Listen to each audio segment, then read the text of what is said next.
Hello class, it's your instructor Sean Novak, and today we're going to be talking a little bit about anthropological techniques. Fun stuff. Since the time of Franz Boas and Alfred Hayden, fieldwork has been kind of the cornerstone to anthropology. We can understand fieldwork as being very hands-on, right? There's a very systematic approach, and you're literally in the field, you're within the culture. Most anthropological research in this sense, right, the researcher is literally living within the culture, embedded in the culture. And being embedded in the culture, not just observing the culture, but also participating in the culture, as we talked about, this is participant observation. And this is the most common form for data collection in cultural anthropology when a researcher is doing an ethnography. Most anthropologists agree that the only way to really understand the interrelatedness of aspects of culture is to be embedded in it. And not just in the sense of being that creepy guy or that creepy girl sitting over in the corner writing notes about the people who you're observing, but it's actually about participating.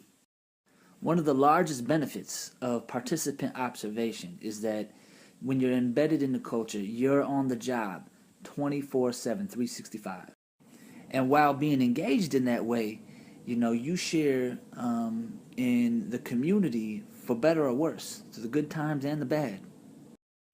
This in and of itself, can develop you rapport. And it's not really just about developing rapport so you get what you want. You're really trying to understand this culture. However, there are limitations to doing participant observation. And one of them is that you generally work with a relatively small amount of people. So in your findings, what you find, your ability to generalize those findings is extremely limited, if not non-existent. Most anthropologists will be lucky if they end up working with any more than 40 to 50 people. Now, before we even get into the field work, we actually have to acquire funding, right, and resources to conduct the research in itself. And you generally are not going to get funded for research unless it's been approved by the IRB, the Institutional Review Board. Now, the IRB is generally a committee, a review board at a university or a research organization that assesses the research you want to conduct. They will take a look at your proposal and decide whether or not they want to approve it. While you're doing the research, they will monitor it, and afterwards, they will review it. Now, the need for this is very much so contingent on whether or not your research involves human subjects, because that's who they're looking out for. They're primarily concerned with the welfare of the human subjects and making sure that you're maintaining a particular level of ethics in your social research. Generally speaking, they want to make sure that you do no harm, that there is informed consent, and that there's voluntary participation. Now, once that gets approved, the actual communities that an anthropologist selects to do research on depends on a variety of different things. It could be based off of the personal history of the researcher. It could be based on the available funds to do the research. There could be an interest in going to a particular location. There could be political stability issues. It could even be based off of whether or not you have existing networks in those locations or not. But more than anything, the primary deciding factor of where a researcher actually conducts his or her research is, what is the question that you want to answer? What is the question that you want to ask? What is it that what do you want? What do you want with me? So, switching gears a little bit, but still on the same subject to a certain extent. What an anthropologist decides to actually cover with his or her research is another question we should ask. Earlier on in the history of cultural anthropologists, researchers would often try to explain an entire culture. That's why you can see some of the earliest work that is often popular within the history of anthropology. The titles will even be describing an entire culture. As you might be able to guess, some of these attempts of covering an entire culture in a short period of time produce some oversimplified representations. So through learning that through the years, today most anthropologists will be a little bit more narrowly tailored in their search. They might be much more specific about digging into depth of a particular aspect of a particular culture. Now, another thing that all researchers do really prior to really engaging in field work is read, review, review, read, review, read, review, read. The point is they do a lot of reading and background research on the culture, on the location, on a variety of things. In fact, it is very, very common, overwhelmingly common, that a researcher will spend more time reading about previous research that has been done and the knowledge that has already been acquired about this culture than they do actually doing the field work. Then as they do all this background research, right, which essentially doing a literature review, they try to find those gaps where they can fill. Now, once they find those gaps, and they may or may not find them ahead of time, but the introduction into the culture is another thing. You have to remember, right? We have to remember that we have spent our entire lives being socialized to understand our culture. This provides us with an understanding of the world around us and how to make sense of it. And now as a researcher, I may be plopping myself in the middle of a culture that has a completely different paradigm for thinking. They may have a completely different way of understanding the world that is fundamentally in conflict with how I've been raised. And as I try to step into that culture, man, I might have feelings of alienation, of helplessness, of just plain being lost. In anthropology, we call that culture shock. You probably heard that before, culture shock. Some of you may experience varying degrees of that just stepping into a college environment, right? Maybe because of race, because of class, because of culture, etc. And if you have ever experienced that before, you know that that takes time. That takes a process of learning, of how to smooth that out. Sometimes we got to learn different languages. We have to learn different customs, values, beliefs, norms.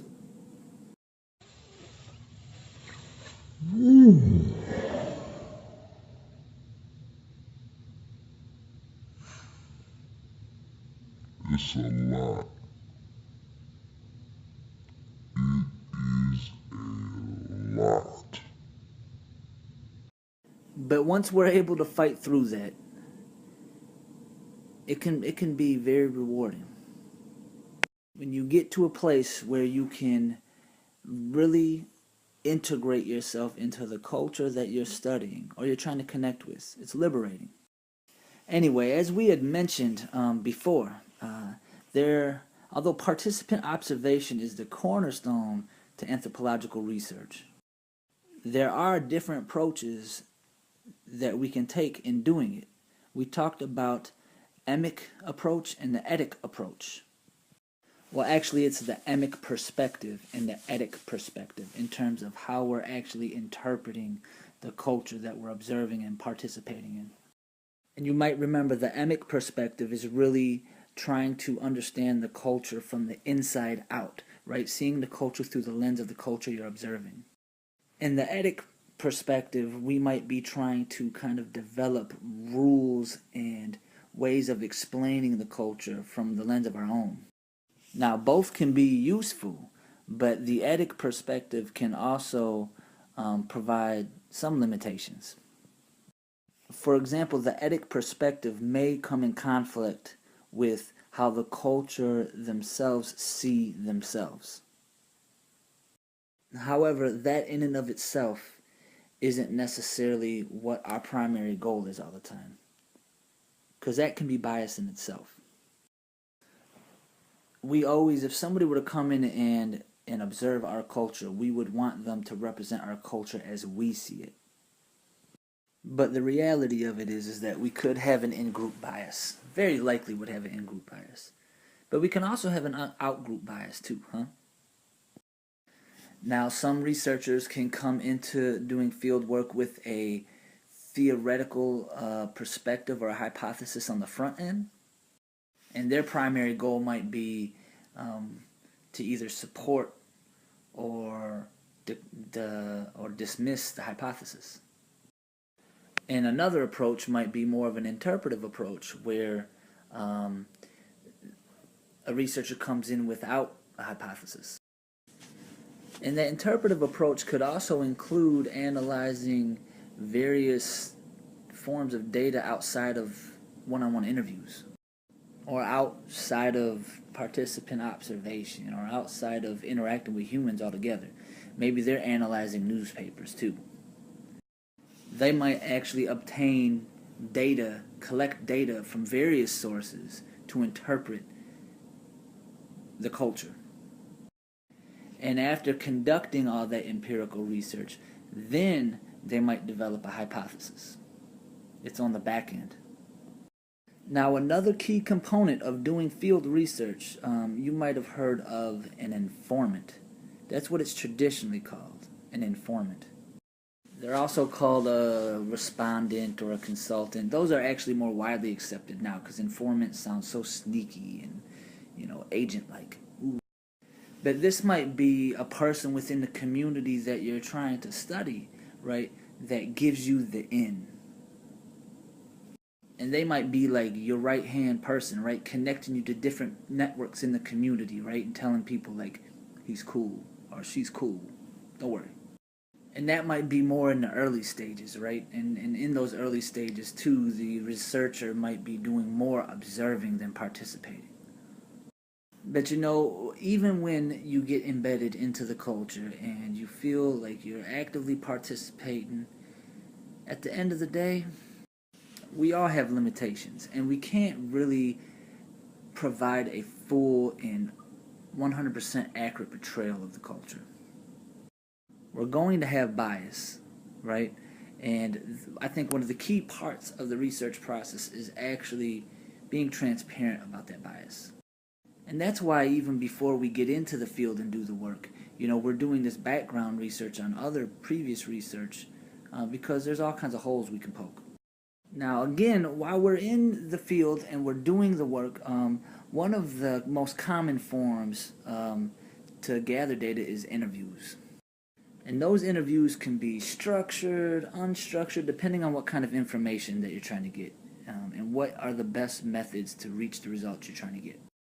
And on top of those interviews, there could be, we use photography, we can use mapping, a variety of things. Regardless of the different techniques that we can use, we gather a lot of data, and we can't just gather that data and that be that. Like I said before, a researcher is going to actually spend more time doing reading prior to getting into the field work than they would be doing the field work itself.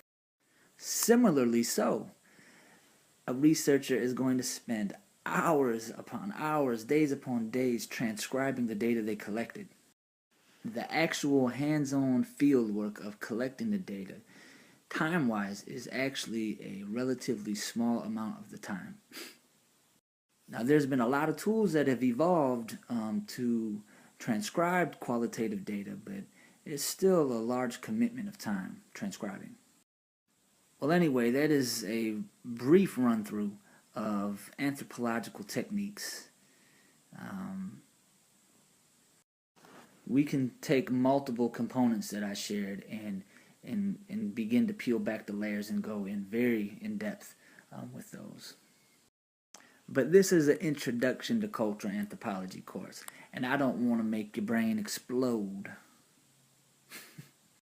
So that's it for that. I guess it's on to the next subject. So much to cover, so little time. Na na na na na na na na. your son graduation, that's when I met your friends. And they was all having conversation, but they was saying stuff that I couldn't understand then.